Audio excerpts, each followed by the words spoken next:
안녕하세요. 오늘부터 의문의 체계와 특성을 좀 공부해 보도록 하겠습니다. 특히 오늘은 이제 자음 체계를 공부할 건데요. 공부하기 전에 간단하게 지난 시간까지 공부한 거를 간단하게 요약할게요. 일단 우리가 의문에 대해서 공부를 하고 있어요. 의문이라는 것은 말의 뜻을 구별해주는 소리값의 최소 단위라고 했어요. 그러니까 말의 뜻을 다르게 만들어주는 소리의 모든 요소들을 의문이라고 하는 거예요. 그쵸? 그런데 그 의문은 크게 두 가지로 우리가 구분을 했어요. 분절 의문과 비분절 의문이 있었죠. 비분절 의문이 있었죠. 분절 의문은 이제 자음과 모음처럼 쉽게 따로 떼어서 설명할 수 있는 것들을 분절 의문이라고 했고요. 비분절 의문은 일반 대화 상황 속에서 섞여 나오기 때문에 따로 떼어서 설명하기 힘든 음의 길이라든지 아니면은 이제 뭐 이렇게 억양이라든지 뭐 이런 것들을 비분절 의문이라고 했어요. 문법 파트에서는 아무래도 비분절 의문은 이제 대화 상황 속에 관련된 것들이기 때문에 분절 의문을 대상으로 설명을 한다라고도 이야기를 했었죠. 그래서 우리가 분절 의문인 자음과 모음을 공부를 해보는 게 이번 단원의 목표다 이렇게 생각하면 될 것 같습니다.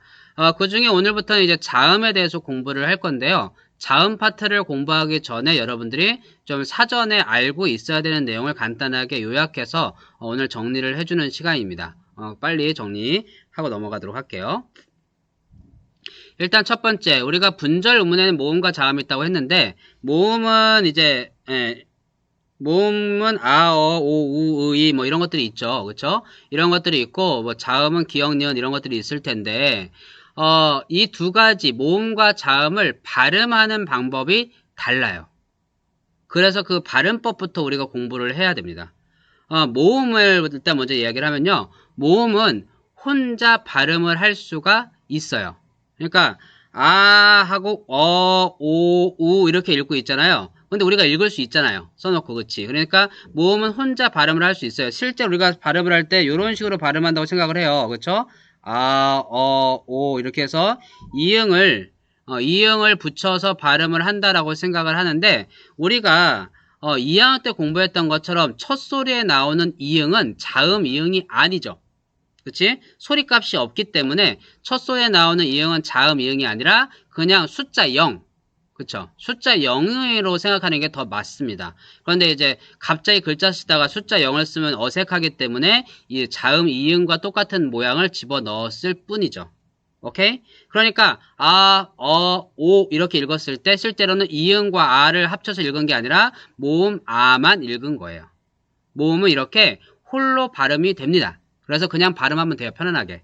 그런데 문제는 자음이죠. 자음이란 놈은요. 기역, 니은, 뭐 디귿, 비읍 이렇게 있잖아요. 기역, 디귿, 비읍 이렇게 있는데 이 자음이란 놈은 홀로 발음할 수가 없어요. 그렇게 생겨 먹었어요. 그래서 자음을 발음할 때는 어떻게 해야 되느냐? 이 자음들에다가 모음, 을을 붙여서 읽습니다. 예, 선생님, 나 자음 발음할 수 있는데요? 기억이요. 이렇게 발음할 수 있잖아요. 근데 얘들아, 기억은 이거의 이름이지. 이 자음의 이름이지, 이 자음의 발음이 아니죠. 잘 기억하세요. 디귿도 디귿의 이름이지, 디귿의 발음이 아니죠. 그에 비해서 모음은 이름과 발음이 똑같습니다. 아라고 하면 그 아가 그 모음의 이름이기도 하고 그 모음을 발음이기도 하죠. 그 모음에. 그런데 자음 기역은 누가 기역 이렇게 발음을 해요. 아니죠. 이름이죠. 이름일 뿐 발음이 아니다라는 거예요. 그래서 자음을 발음할 때는 모음 을을 붙이는데 왜 수많은 모음 중에 을을 굳이 붙이냐? 을가 모든 모음 중에 우리 발음 기관에 아무런 힘을 주지 않고 가장 편안하게 공기를 내보낼 때 나오는 소리예요. 봐봐. 가장 편안하게 이렇게 아무런 힘도 안 주고 가만히 있을 때 그 상태에서 공기만 내보내면, 이렇게 돼요. 그쵸?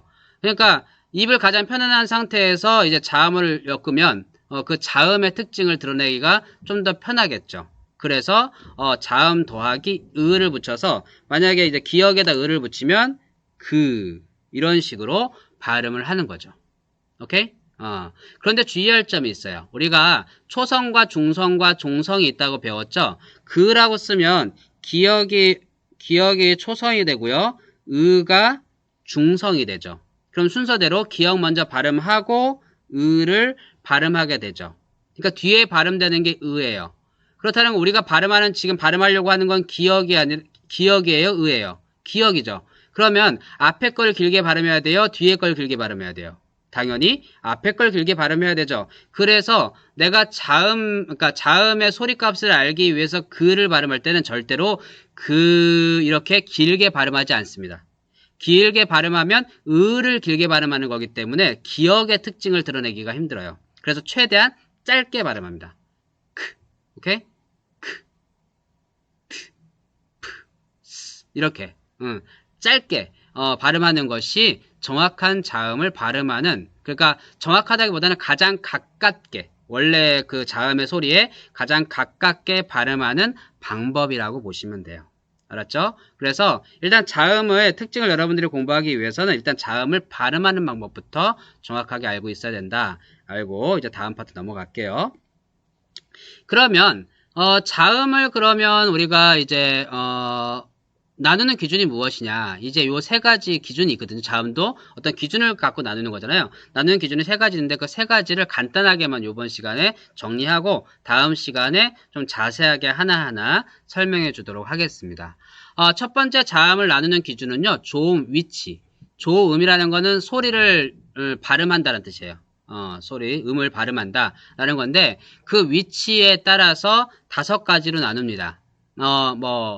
목청부터 시작해서 연국에, 경국에, 잇몸, 입술까지 해서 그 안에서부터 쭉 5가지가 나오게 되는데 이게 뭐냐면 우리가 폐에서 나오는 공기가 어디에서 방해를 받느냐 이거예요. 쉽게 얘기하면 방해를 받는다니까 좀 어려운데 나오는 공기를 어디에서 막느냐 이거예요. 오케이? 어디서 막냐. 목청 소리는 목청에서 막는 거야. 여린 입천장은 여기 여린 입천장에서 막는 거죠. 센 입천장은 센 입천장에서 막는 거고 잇몸은 이 뒤쪽과 혀 끝으로 막는 거예요. 입술은 당연히 입술로 막는 거고요. 오케이? 이렇게 어디에서 막는가에 따라서 5가지로 구분하는데 이게 첫 번째 기준인 조음 위치입니다. 다음 두 번째는 조음 방법인데요. 조음 위치를 영어로 하면 지금 영어도 써요. 조음 위치를 영어로 하면 where죠. 어디에서, 그치? 어디에서 막느냐 이거잖아. 조음 방법은 영어로 하면 how입니다. 어떻게 막느냐? 나오는 공기를 막아야 되잖아. 막을 때 무조건 막 드립다 그냥 강하게 막는 게 아니라 막는 방법도 3가지가 있어요. 파열음, 파찰음, 마찰음. 그리고 그 나오는 공기가 입을 통해서 나오면서 막히는 경우도 있지만 뭐 코로 나오는 경우도 있고요. 그렇지? 이거를 발음하는 방법이 달라요. 막는 그러니까 장애를 받는 방식, 다른 말로 하면 나오는 공기를 방해하는 방식이 다른데 그 방식에 따라서 구분하는 것을 조음 방법에 따른 구분이라고 이야기를 해요. 오케이? 다음 세 번째는 이제 소리의 특성인데요. 위로 좀 더 올려볼까요? 예, 소리의 특성인데 이건 뭐냐면 우리가 공기를 내보내잖아요. 공기를 내보내는데 이 공기를 얼마나 많이 내보내냐, 그 자음을 발음할 때 얼마나 많이 내보내냐, 그리고 얼마나 세게 내보내냐, 이 소리의 특징, 이거에 따라서 소리의 특징이 나뉘게 되는데 그거에 따라서 우리가 예사소리, 된소리, 거센소리로 구분을 합니다. 오케이? 이 3가지, 어쨌든 이 3가지 방법에 따라 우리가 자음을 분류할 거다. 이렇게만 일단 기억하시면 될 것 같아요. 다음 시간에 요거를 하나하나 이제 뜯어볼 수 있도록 하겠습니다. 일단 오늘은 여기까지 할게요. 네, 수고들 많았습니다.